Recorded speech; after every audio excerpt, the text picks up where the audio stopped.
Oh yeah, well we celebrated Saturday and we got a 24-hour rule, so Sunday we were back in focus on Florida, so it How, was fun and glad it happened, but still got some more of the season to go. how much does it help you guys have some confidence that you're doing things the right way and now you have results to go off of that and build off of this and not just let this be the biggest moment of the season? Yeah, see now we see what we can do when we just do all the right things, like the small things, and that's something we didn't do like early on in the season, and that's us, it's leaders' fault. So, but now we're seeing that we're getting the success, so we're just doing the small things right. Donell, how do you personally move on from a win like that? And then, as a senior leader, how do you make sure that your guys are moved on as well? I mean, because it's a season, every week's a season, so no matter who we're playing, I mean, we didn't win the championship, so we still got another hard team coming in here, and every team in the SEC is going to be a challenge, so you got to move on. You mentioned the success. How important is a big win like this for the young guys to let them see that, hey, everything that we've been talking about, it comes to fruition, and now maybe we've got it rolling. Yeah, and for the young guys, this is something to build on for our whole program. So, when you face a team like Georgia and they rank so high, you know that you can't compete with anybody. So, I mean, so the sky's the limit, and you just got to come to work every day. You go.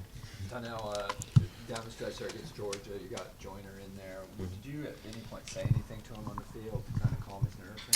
I mean, I just told him we had all the confidence in him. He just got to go out there and do him. And I mean, we know his potential. So he just went out there and executed like he should have. From facing Florida last year, what are the biggest challenges in kind of their blitz-heavy schemes, and what kind of onus does that put on you guys on the offensive line? Yeah, I mean they're gonna come in with a good scheme, good game plan. They got some good speed up front and everything, so we need to try to control the line of scrimmage a lot. And from last year, that was a tough pill to swallow. It still haunts me to this day, so I'm ready to get out there with them. So. I feel like there's going to be limitations for Ryan. The last time we saw him, he didn't look very mobile.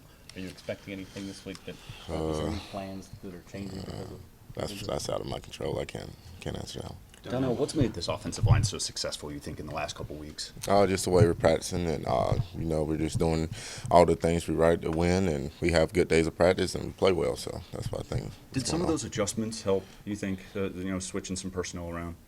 You talking about as far as players? Yeah. I mean, we practice. I mean, everybody's got the mindset that they're going to play. So, I mean, if you come into a game and you're shocked that you're playing, you're wrong. So, we practice many situations, and we get it through our guys' head that, hey, you only one play away from playing. As a guy who goes against him in practice, how different is Rick Sandage from the guy last year and the guy even at the start of this year? Yeah, at the start of this year, I mean, Rick has grown up, and that's what I'm so proud about. And just watching him make plays out there Saturday, it lets you know what kind of player he is. Once he gets his mind right, he's going to be unstoppable. Did you guys all kind of know he has that kind of ability? Yes, yeah. Rick, we all knew he had all the potential. Was just his mind. So, but now hopefully he's maturing up and he's going to stay consistent. You play against great defensive lines every Saturday. Where does your team's defensive line rank as far as where they're playing right now? Yeah, I think our D-line can compete with any O-line in the country. I mean, the guys we got, they're good, they're fast, they're strong, they're big. So, I mean, we got a hell of a defensive line. Donell, I know your focus is singularly in the moment, but as someone who's been here as long as you have, what do you think last Saturday will mean to you when you're done playing here? Yeah, see, games like that are games you'll remember forever. 20 years from now, we'll call each other and we'll talk about the Georgia game and everything like that. But right now, we're just moving on to Florida, so we can reminisce about that 20 years later. Even though you turn the page, though, do you feel like the momentum is there? Obviously, going into a big weekend, another top team here in your house. Yeah, anytime you get a win, it's momentum building. That just gives you the confidence to practice good, and just trust the coaches and just listen to what they got to say. So yeah, anytime you win, it builds onto that next week. Now, Ernest was talking about how he does think it's beneficial for you guys to be able to play at noon games, being able to get into a routine. How much do you believe that, and does it give you guys an advantage playing early? Yeah, every morning I wake up at 5:45. So I mean, I'm in bed early and I'm getting up early. So early kids, they don't mean any much to me. I mean, I guess it's for fans. I mean, if fans want to, they can go to bed at like 5 o'clock on Friday morning. I mean, Friday night, Friday evening. guests wake up around 3, start drinking beer and everything and tailgating, and then come to the game. So that makes it feel. But how does that change? Because I think some people don't realize you guys stay off campus for home games, being able, if it's like a 7 o'clock game at night compared to a noon game. What is that like? How is that different for a player? I mean, I don't know. I mean, like, say that again. That was a lot. My bad. I'm saying if you guys play a game like at 6 or 7 o'clock at night. Yeah. And compared to just having to sit around all day, I mean, how does that change compared to playing at noon for you? Oh, I mean, because all day for a night game, we're just in the hotel anyway, relaxing and stuff. We're having walkthroughs, getting our mind right, then we get some rest time. So, I mean, the only thing that changes, we're just like more anxious, I guess. And plus, how night games are here. So, yeah, but as professionals, we just got to handle it the right way. So, yeah. Ryan Helensky was struggling at Missouri. Did you say anything to him to kind of try to boost his spirit? Yeah, I mean, we put Ryan in bad situations that game. As an offensive line, we got to give him time, and we got to give him the confidence. When he get hit the way he didn't have a lot of confidence in us, so that's on us as much as it is on him. So we'll get it straight down. If DeCarrion has to play a lot of snaps this Saturday, just what have you seen from him and what kind of dynamic does he bring to this offense? Yeah, I mean, we all know what kind of athlete he is. He brings a lot.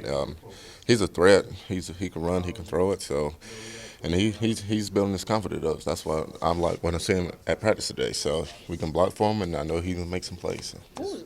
What was Ryan like as a presence on the sideline during the Georgia game, even after getting hurt?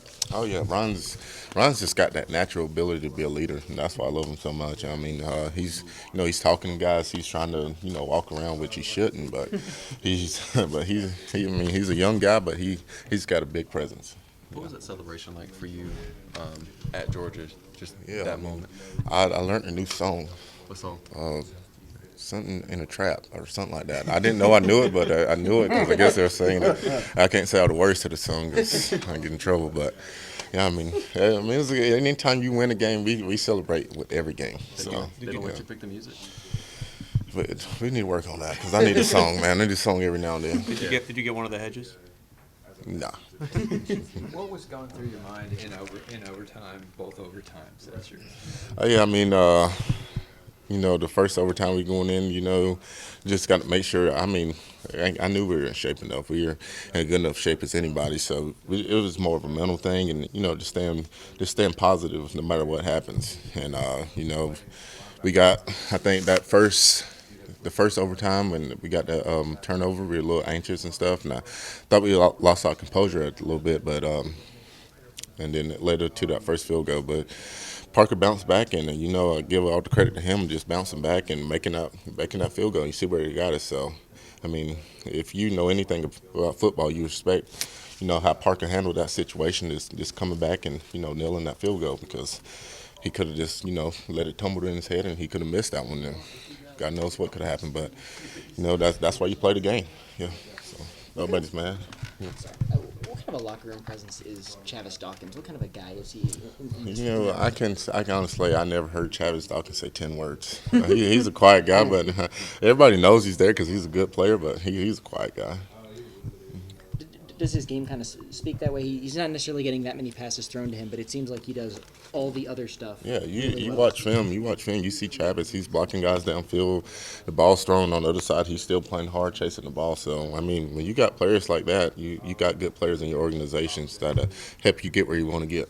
Do you still talk to Jake Bentley pretty regularly? Yeah, Jake's here every day. I still talk to him the same.